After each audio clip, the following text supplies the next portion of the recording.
बोलिए कृष्ण कन्हैया लाल की जय।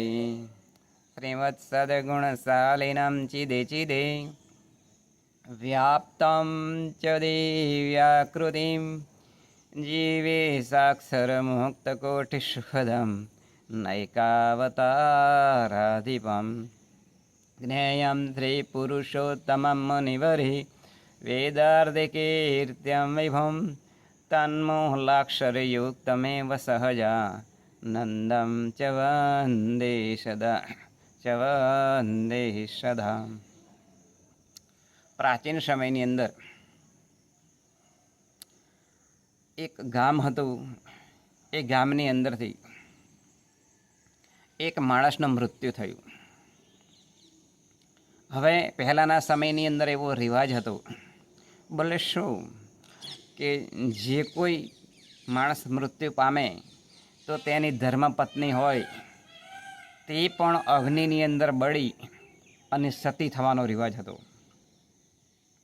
હવે આ ગામની અંદર એક માણસ એ મરી ગયો એટલે એને નનામી લઈ અને સ્મશાન ઘાટની અંદર બધા ભાઈઓ એ લઈને જતા હતા.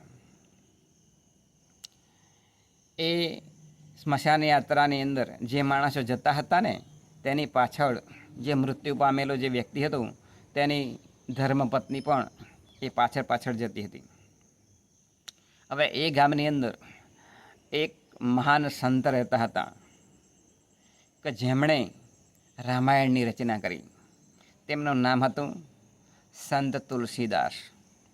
હવે આ જે પેલી પત્ની હતી કે જે વ્યક્તિ ગુજરી ગયો હતો એની અંદર વિચાર આવ્યો કે એક સંત મહાત્મા છે, તેમનું નામ એ તુલસીદાસ છે અને તેમણે રામાયણની રચના કરી છે, તો લાવો હું આમે સતી થવાની છું, એટલે કે મારા પતિ સાથે હું ચિત્તાની અંદર બળીને ભસ્મ થવાની છું.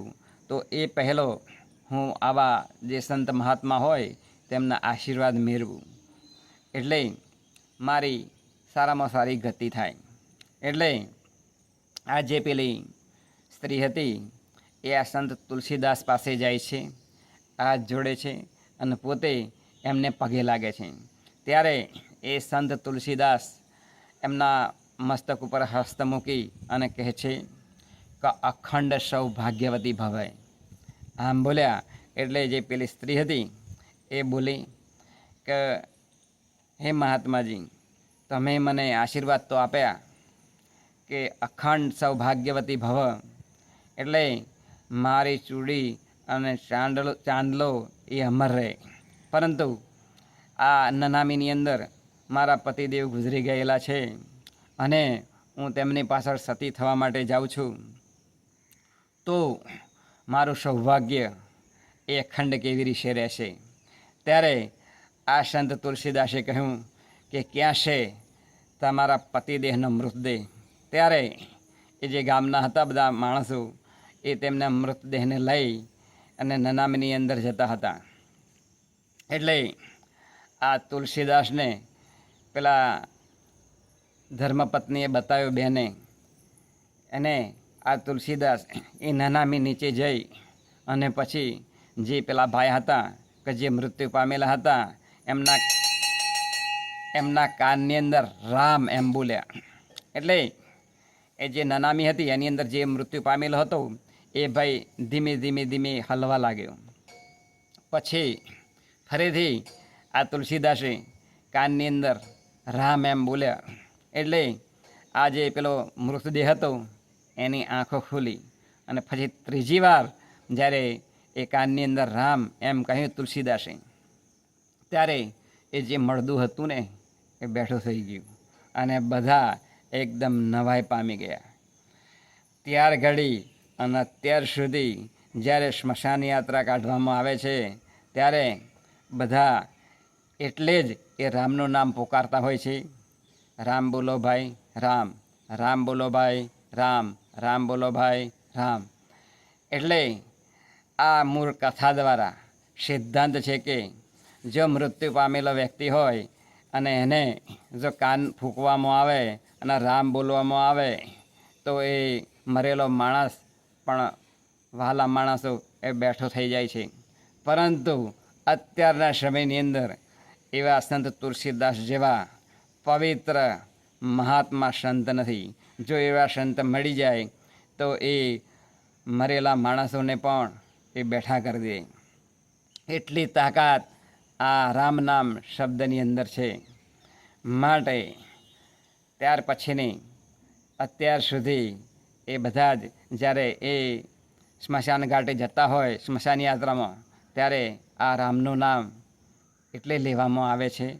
આમ આ કથા દ્વારા આપણા જીવનની અંદર ભગવાનનું નામ જો જીવતા જીવ લેવામાં આવે તો આપણા દેહની અંદર જે કંઈ રોગો આવવાના હોય તે રોગો એ અટકી જાય. જે કંઈ અઘટિત અકસ્માત થવાના હોય તે પણ ઘટી જાય. એટલું બધું બળ આ રામ નામની અંદર છે. એટલે જ સંત તુલસીદાસે કહ્યું, जिनके मुखर से निकसे राम ताके पक्का पहानिया मेरे तन की चाप. जो कोई बार એક વ્યક્તિ જો કોઈ મારા રામનું નામ લેશે તો તેને જૂતો પહેરવા માટે મારા શરીરનું હું ચામડું આપીશ. તાકે પક્કે પહેનિયા મેરે તન કી ચામ. એના પગની અંદર પહેરવા માટે હું મારું સાંભળું એ જૂતું બનાવવા માટે આપીશ. આમ સંત તુલસીદાસે કહ્યું. ત્યાર પછીથી અત્યાર સુધી ઘણા બધા ભક્તો એ ભગવાનનું નામ લે છે અને આવી રીતે એ ભગવાનના નામથી ઘણા બધાનું જીવન એ તરી ગયું છે, સદગતિ મળી છે. વાલીઓ એ લૂંટારો હતો, ખૂની હતો, પણ વાલ્મીક ઋષિ મળ્યા અને રામ નામનો મંત્ર આપ્યો. પરંતુ ઉલટા નામ જપતું જપ રામ, ઉલટા નામ જપતા જપતા પણ આ જે નારદજી હતા એ પોતે લૂંટારાની અંદરથી વાલ્મીક ઋષિ બની ગયા અને રામાયણની રચના કરી. કારણ કે રામનું નામ એ રામ રામ એમ બોલતા હતા, પણ મારા મારા મારા મારા મારા એમ બોલી જોવાતું હતું. છતાં પણ ઉલટા નામ જપતા જપતા પણ એ પોતે એક મહાન સંત બની ગયા. માટે આમ રામ નામની અંદર અનંત અનંત ગણી શક્તિ છે. આપણે આપણા જીવનની અંદર સદાયને માટે હાલતો ચાલતો બોલતો ખાતો પીતો કોઈ પણ કાર્ય કરતો આપણે રામ નામ એ આપણા જીભના ટેરવા ઉપર સદાયને માટે રમતું રાખીશું. એ જ આજના શબ્દને પ્રાર્થના બોલી કૃષ્ણ કનૈયા લાલ કી જય.